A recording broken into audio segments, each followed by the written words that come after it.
Hello guys, welcome to my channel Educational Hub.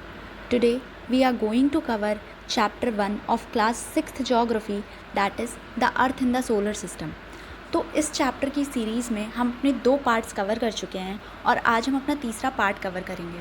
हमने अपनी second part से solar system start करा था और हमने अपने सेकंड पार्ट में सन, प्लैनेट और अर्थ के बारे में पढ़ लिया था। अब बारी है सैटेलाइट्स यानी कि हमारा नेचुरल सैटेलाइट मून, एस्ट्रॉइड्स और मीटेरॉइड्स के बारे में पढ़ने की। So without any delay let us start our chapter. तो आज हम बात करेंगे सबसे पहले मून की। देखिए, मून के बारे में बात करने से पहले हम थोड़ा सा सैटेलाइट के बारे में समझने की कोशिश करेंगे कि सैटेलाइट होती क्या है। वैसे तो इसके बारे में हमने अपने फर्स्ट पार्ट में पढ़ा था, but still for a kind of revision. तो देखिए, सैटेलाइट भी एक सेलेस्टियल बॉडी होती है जो कि प्लैनेट के चारों तरफ रिवॉल्व करती है। जैसे कि हमारे प्लैनेट्स जो हैं वो सन के चारों तरफ रिवॉल्व करते हैं, वैसे ही जो सैटेलाइट होती है वो प्लैनेट के चारों तरफ रिवॉल्व करती है। अब ये सैटेलाइट्स नेचुरल भी हो सकती हैं और मैन मेड भी हो सकती हैं, यानी कि आर्टिफिशियल भी हो सकती हैं। It may be natural, it can be man made. तो अब देखिए, जो मून है वो हमारा नेचुरल सैटेलाइट है, अर्थ का इकलौता नेचुरल सैटेलाइट मून है। उसी तरीके से ह्यूमन मेड जो सैटेलाइट्स होती हैं वो आर्टिफिशियली डिज़ाइन करी जाती हैं लैब में। कुछ इंडियन ह्यूमन मेड सैटेलाइट्स के एग्जांपल हैं इनसैट, IRS, एड्यूसैट।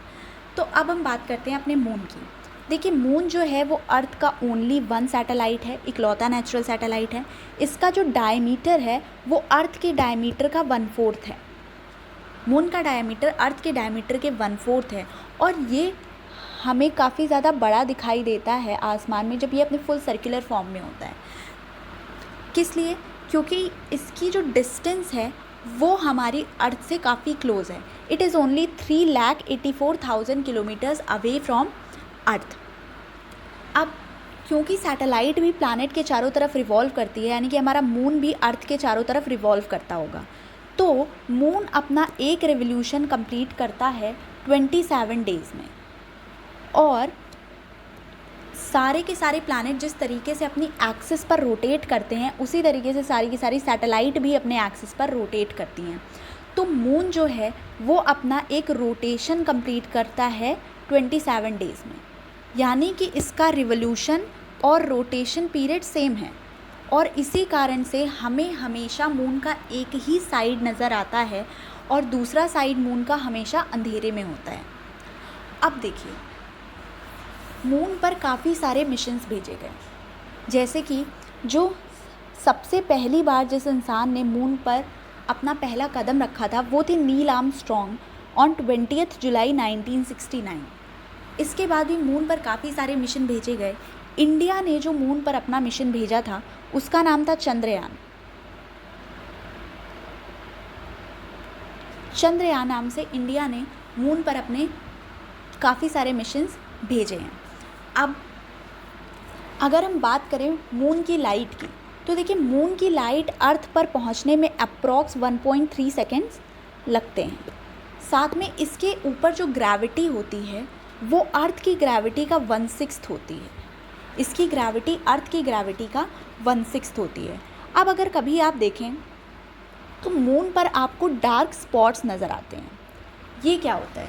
देखिए, ये डार्क स्पॉट्स और कुछ नहीं बल्कि मून के सरफेस पर जो माउंटेन्स, जो प्लेट्यूज, जो प्लेन्स होते हैं उन पर जब सनलाइट पड़ती है तो उस सनलाइट के पड़ने के कारण यहाँ पर शैडो का फॉर्मेशन होता है और यही शैडो हमें हमारी अर्थ सरफेस से एक ब्लैक डार्क फॉर्म में नज़र आती हैं मून के ऊपर। इसी वजह से मून का कुछ पार्ट हमें काइंड ऑफ ब्लैक या फिर मून पर हमें दाग जैसा कुछ नज़र आता है। ठीक है, ये तो हो गई अर्थ के नेचुरल सैटेलाइट की बात। अब ये देखिए, ये पिक्चर है एक आर्टिफिशियल सैटेलाइट का।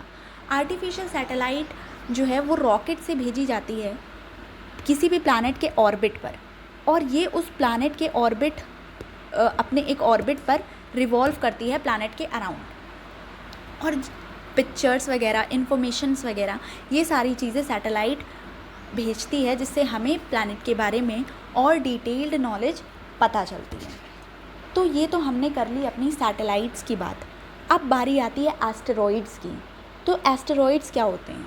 देखिए, एस्टेरॉइड्स जो हैं वो छोटी छोटी रॉकी बॉडीज़ होती हैं जो कि मार्स और जुपिटर के बीच रिवॉल्व करती हैं सन के चारों तरफ। अगर आपने देखा होगा ये सोलर सिस्टम का जो इमेज है उसमें आप देखेंगे कि मार्स प्लैनेट और जुपिटर प्लैनेट के बीच में ये छोटे छोटे रॉक ऑब्जेक्ट्स की एक बेल्ट बनी हुई है।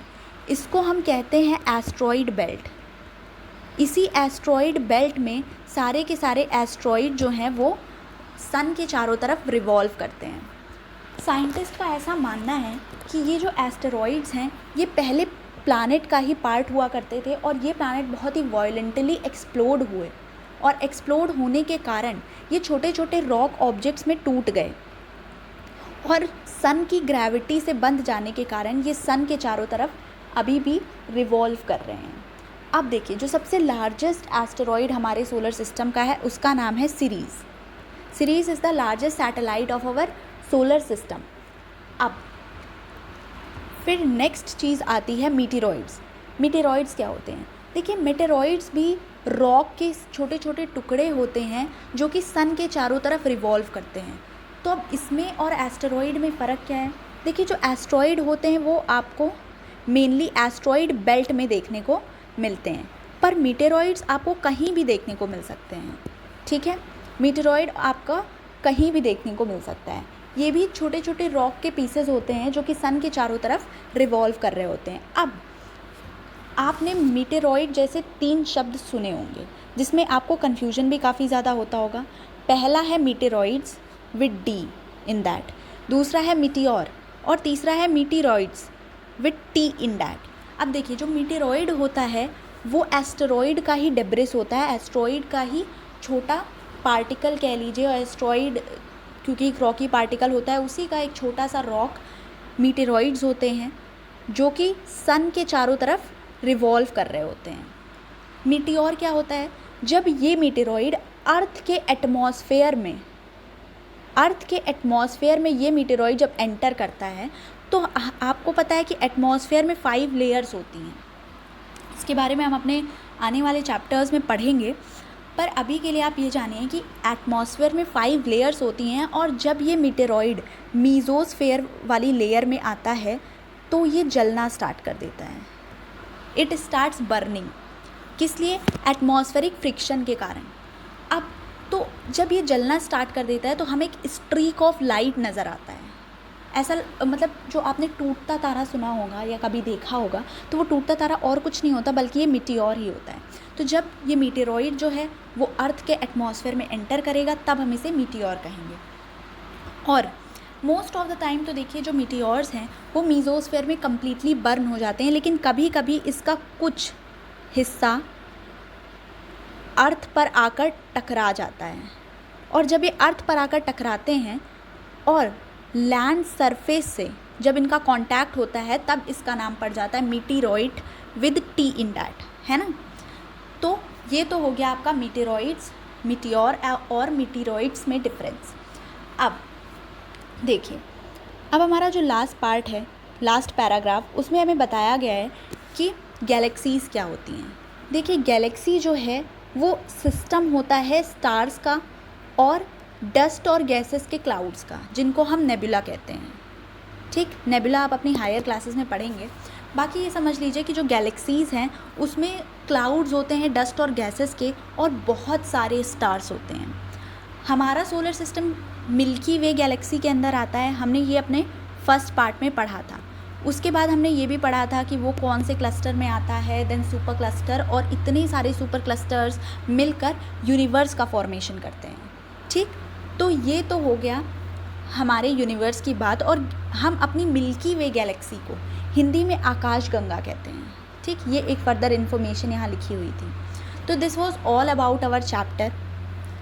यहाँ पर हम अपने चैप्टर को ख़त्म करते हैं। तब तक के लिए थैंक यू, बाय बाय।